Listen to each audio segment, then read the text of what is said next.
Guys RRB technician इसका हम लोग प्रीवियस ईयर का पेपर देखेंगे जिसमें हम लोग आगे के क्वेश्चन देखने वाले हैं। तो आज के इस वीडियो में हम लोग पहला क्वेश्चन देखेंगे। तो देखिए क्वेश्चन है, यहाँ पर लगा हुआ है क्वेश्चन मार्क। यहाँ पर कौन सा नंबर आएगा? आगे देखिए क्या है, लुप्त अंक ज्ञात कीजिए यदि इसके गुणक जो हैं 11 और 13 हैं। अगर हम लोग 11 और में 13 का मल्टीप्लाई कर दें तो हमें कितना मिलता है? 143। तो देखिए 1 तो आपको मिल गया आगे का डिजिट और 3 लास्ट वाला डिजिट मिल गया, लेकिन बीच वाला डिजिट क्या आ रहा है? 4। तो यहाँ पर क्या भरा जाएगा? 4। तो option 4 is right answer. Question है, दिए गए प्रश्न को ध्यानपूर्वक पढ़ें और बताएं कि इसका उत्तर देने के लिए निम्नलिखित कथनों में से कौन पर्याप्त है। देखिए क्वेश्चन है, प्राकृतिक संख्या x, y, z, u और b में कौन सी सम संख्या है? तो लिख लेते हैं x, y, z, u और v। अब कथन क्या है? पहला कथन है x, y, z, u और भी क्रमिक संख्याएं हैं। क्रमिक संख्या मतलब जो क्रम से आती हैं, जैसे कि क्रमिक संख्या क्रम से आती हैं 1, 2, 3, 4, 5, ये क्रम से चल रही हैं आपकी संख्या, ये क्रमिक संख्याएं कहलाती हैं। पहला कथन तो आपका हो गया पर्याप्त। दूसरा कथन क्या है? z जो है वो विषम संख्या है। z क्या है? विषम संख्या। तो लिख लेते हैं विषम संख्या। अब एक चीज़ देखिए, क्रमिक संख्याएं लिखते हैं 1, 2, 3। इसमें देखिए पहले सम संख्या आई, फिर विषम संख्या आई, फिर 4 आएगी सम संख्या, फिर विषम संख्या आएगी। मतलब क्रमिक संख्याओं में क्या होता है, पहले सम आएगी फिर विषम आएगी। अब देखिए विषम के बाद आगे क्या आएगी? सम। सम के बाद आएगी विषम, और विषम से पहले आगे क्या होगी? सम, और सम के पहले विषम। ओके, तो आपके दोनों कथन पर्याप्त हो जाएंगे। ओके, तो दोनों कथन आपके सही हो जाएंगे, क्योंकि दोनों कथन की वजह से ही हम संख्याएं बता पा रहे हैं कौन सी विषम है कौन सी सम है। तो आपका हो जाएगा ऑप्शन 1। कथन 1 और कथन 2 एक साथ दोनों पर्याप्त है। नेक्स्ट है, दांतों में सड़न शुरू हो जाती है जब मुंह का पीएच कितने से कम होता है? तो इस क्वेश्चन का राइट आंसर होगा ऑप्शन 2, 5.5 से कम होता है। अगला, उस समय का चयन करें जो घड़ी में 9:30 की सही दर्पण छवि को दर्शाएगा। तो दर्पण छवि को निकालने के लिए हम लोग 12 बजे से 9:30 को घटा देंगे। 12 बजे को क्या कहते हैं? 11:60। इसमें से घटा देंगे 9:30 को, आपकी दर्पण छवि आ जाएगी। तो 0, 6 में से 3 गया 3, और 11 में से 2 गया, तो आपका कितना आ जाएगा? 2.5। तो ऑप्शन 1 इज राइट आंसर। अगला है, दिए गए वक्तव्य पर विचार करें और तय करें कि दी गई मान्यताओं में कौन सी निहित है। आप गाइस वक्तव्य देख लेते हैं। वक्तव्य है, श्याम गीता को कहता है श्रीलंका तक पहुंचने का तरीका हवा और पानी के माध्यम से है। मान्यताएं क्या हैं? गीता श्रीलंका की यात्रा करना पसंद करती है। तो इस मान्यता का वक्तव्य से कोई भी रिलेशन नहीं बन रहा है। दूसरा है, श्याम को लोगों को सलाह देने का शौक है। इसका भी मतलब कोई नहीं बन रहा है, कोई भी सेंस नहीं बन रहा है। तो दोनों मान्यताएं आपकी गलत हो जाएंगी। मतलब ऑप्शन 2, 1 और 2 दोनों निहित नहीं हैं। अगला, अमेरिकन ब्रॉडकास्टिंग कॉरपोरेशन के टीवी कार्यक्रम क्वांटिको में कौन सी प्रसिद्ध भारतीय अभिनेत्री ने अभिनय किया? तो इसका क्या होगा? ऑप्शन 3, प्रियंका चोपड़ा। नेक्स्ट आपका देख लेते हैं।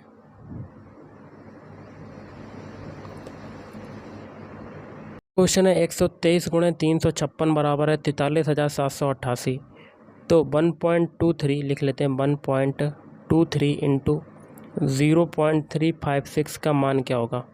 तो देखिए यहाँ पर दशमलव हटाया, 1 लगाया, और 2 कितने पॉइंट हैं आपके? कितने आगे अंक हैं? 2, तो 2 0 बढ़ा दिया।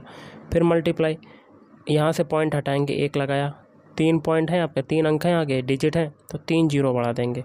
अब देखिए कितना आ जाएगा? 123 इंटू 356 बटे में 1000 इंटू 100।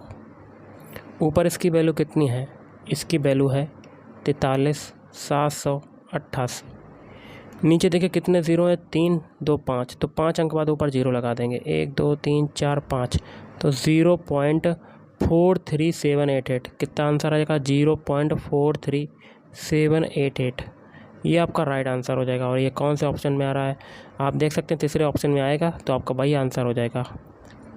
अगला है, नीचे दिए गए कथन को सत्य मानते हुए ज्ञात करें कि कथन के आधार पर कौन सा निष्कर्ष निश्चित रूप से निकाला जा सकता है। ओके, कथन आपका देखिए क्या है, लोगों की शिकायत है कि त्योहारों के मौसम में बस टिकट उपलब्ध नहीं होते। निष्कर्ष क्या है, लोगों को सलाह देनी चाहिए कि त्योहारों के मौसम में बेयात्रा ना करें। इसका कोई सेंस ही नहीं बनता है गाइस। दूसरा है, सरकार को चाहिए कि वो त्योहारों के मौसम में ज़्यादा से ज़्यादा बसों की व्यवस्था करे। इसका ये आपका सही हो जाएगा, निहित हो जाएगा इसके लिए। मतलब ऑप्शन 2, ऑप्शन 3 जो है राइट आंसर केवल निष्कर्ष 2 अनुसरण करता है। इस वाले को हटाते हैं। अगला, निम्नलिखित में से कौन सा एक एम्फोटेरिक ऑक्साइड है? तो ऑप्शन है एल्यूमिनियम ऑक्साइड। अगला है, 3249 का वर्गमूल कितना होगा? तो देखिए 3249 वर्गमूल निकालना है, तो ये किसका हो जाएगा? इसके फैक्टर हो जाएंगे 57 गुणे 57, निकलेगा बाहर तो आपका आ जाएगा 57। तो ऑप्शन 3 इज राइट आंसर। अगला, एक प्रतिरोधक में से विद्युत धारा I प्रवाहित होती है। एक स्रोत प्रतिरोधक में B का विभवांतर बनाए रखता है। समय t में स्रोत द्वारा आपूर्ति की गई ऊर्जा की मात्रा कितनी होगी?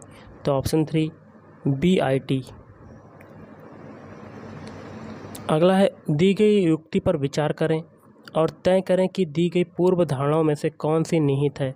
आप गाइस युक्ति को देख सकते हैं। युक्ति क्या है, सभी लड़कियों को उपन्यास पढ़ना पसंद होता है, और इसमें पूर्व धारणा पहली क्या है, केवल उपन्यास ही पठनीय होता है, तो ये गलत बात है। दूसरा क्या है, किसी भी लड़की को कुछ और पढ़ना पसंद नहीं होता, ये भी गलत बात है, क्योंकि सभी लड़कियां जो है अलग अलग चीज़ें पढ़ सकती हैं, तो ये दोनों गलत हो जाएंगे। तो आपका आंसर क्या बनेगा? Option 3 neither assumption 1 nor 2 is implicit. ना तो एक और ना ही 2 निहित है। अगला है, दी गई संबंधित जोड़ी के आधार पर अनुपस्थित शब्द जोड़ें। देखिए बाई की सेकंड फॉर्म क्या होती है? बॉट। तो इसमें से सट का क्या हो जाएगा? सट। इसकी सेकंड फॉर्म सट की क्या होती है? सट। तो ऑप्शन 4 इज़ राइट आंसर। अगला है, प्रारंभिक भारतीय दार्शनिक के अनुसार प्रत्येक वस्तु यहाँ क्या बनेंगे? मूल तत्वों से बनी है। तो ऑप्शन 4 5 तत्वों से। जब वस्तु को P और F के बीच रखा जाता है तब एक अवतल दर्पण द्वारा बनाई गई छवि की स्थिति का पता लगाएं। तो क्या होगा? ऑप्शन 3 बिहाइंड द मिरर, दर्पण के पीछे। नेक्स्ट आपका है, इसको हटाते हैं क्योंकि ये बड़ा क्वेश्चन था। अगला है, एक अल्कोहल का क्वथनांक 78 डिग्री सेल्सियस है, केल्विन पैमाने पर तापमान कितना होगा? तो देखिए गाइस कैसे करते हैं, 273 प्लस 78 को इसमें जोड़ देंगे तो आपका केल्विन में आ जाएगा। कितना आ जाएगा? 351 kelvin. Option 4 is right answer. Next है, व्हाट इज़ ए टिश्यू? ऊतक क्या है? ऊतक देखिए वे कोशिकाएं जो मूल रूप से दिखने में और कार्य करने में समान होती हैं, वो ऊतक कहलाती हैं। अगला, एक कोड भाषा में इसको इससे लिखा जाता है, तो इसी कोड भाषा में कॉम्प्लेक्सिटी को कैसे लिखा जाएगा? जो तरीका ऊपर वाले में लगेगा वही तरीका कॉम्प्लेक्सिटी में लगाएंगे। तो ऊपर वाले अल्फ़ाबेट लिख लेते हैं UNGIMMICKY।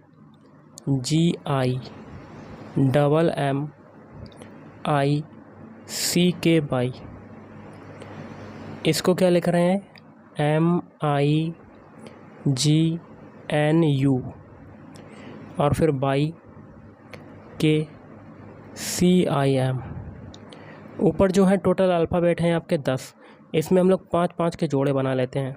तो देखिए स्टार्टिंग के 5 अल्फ़ाबेट, M लास्ट वाला आगे आ गया, I भी आ गया, G भी देखिए, N देखिए, और पहला वाला लास्ट में चला गया। अब लास्ट के 5 अल्फ़ाबेट देखिए, बाई आगे आ गया, C आपका आगे आ गया, सॉरी K, और C भी देखिए वहीं जगह रहा, I भी और M भी पीछे चला गया, मतलब पीछे से सारे अल्फ़ाबेट पलट गए। यही तरीका कॉम्प्लेक्सिटी में लगाएंगे।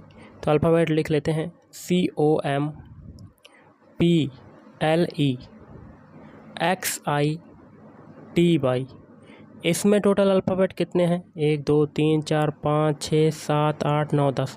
इसमें भी 5-5 के जोड़े बना लेते हैं और पीछे से सारे अल्फ़ाबेट पलट देते हैं। एल आपका आगे आ गया, पी देखिए आगे आया, एम आपका वहीं जगह पर रहा और ओ भी देखिए, फिर सी। अब आगे के देखिए, बाई, फिर टी, फिर देखिए आई, फिर एक्स और फिर ई। ये जो अल्फ़ाबेट मिले यही आपका आंसर हो जाएगा और ये किस में आ रहे हैं? ऑप्शन 4 में। अगला है फरवरी 2018 से, इसको हम लोग नेगलेक्ट करते हैं क्वेश्चन को। अगला है बंगाल का पहला विभाजन वर्ष में हुआ था, तो ऑप्शन डी 1905 ईस्वी में। अगला देख लेते हैं, किस भारतीय लेखक ने थिंग्स टू लीव बिहाइंड पुस्तक में कुमाऊं की पहाड़ियों में जीवन का वर्णन किया है? तो ऑप्शन 3 नमिता गोखले।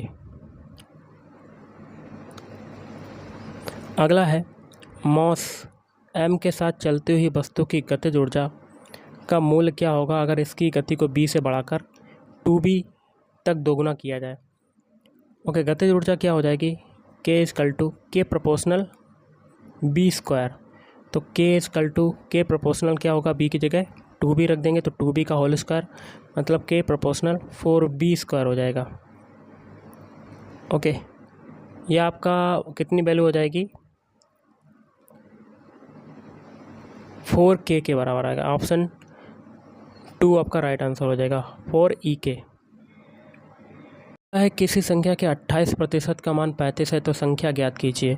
तो x मान लेते हैं संख्या, x का 28% मतलब 28/100 कितना है? 35। तो x की वैल्यू निकालनी, काटते हैं गाइस। 7 चौक 28, 4 बार कटा, 7 पना 35, 5 बार कटा और 4 से ये काटते हैं, 4 दूनी 8, 4 पंजे 20, 25 का 5 में मल्टीप्लाई करेंगे कितना आ जाएगा? 125। Option 4 is right answer. अगला, यदि कंडक्टर का प्रतिरोध दोगुना हो जाता है तो विद्युत धारा आधी हो जाती है, यह किस कारण से होता है? तो ऑप्शन 2 I = B/R। और आज का लास्ट है, ईसाई धर्म में सबसे प्रसिद्ध चर्चों में से एक सेंट पीटर्स बेसिलिका किस शहर में स्थित है? तो मैड्रिड। तो गाइस आज के इस वीडियो में इतना ही। थैंक यू, धन्यवाद।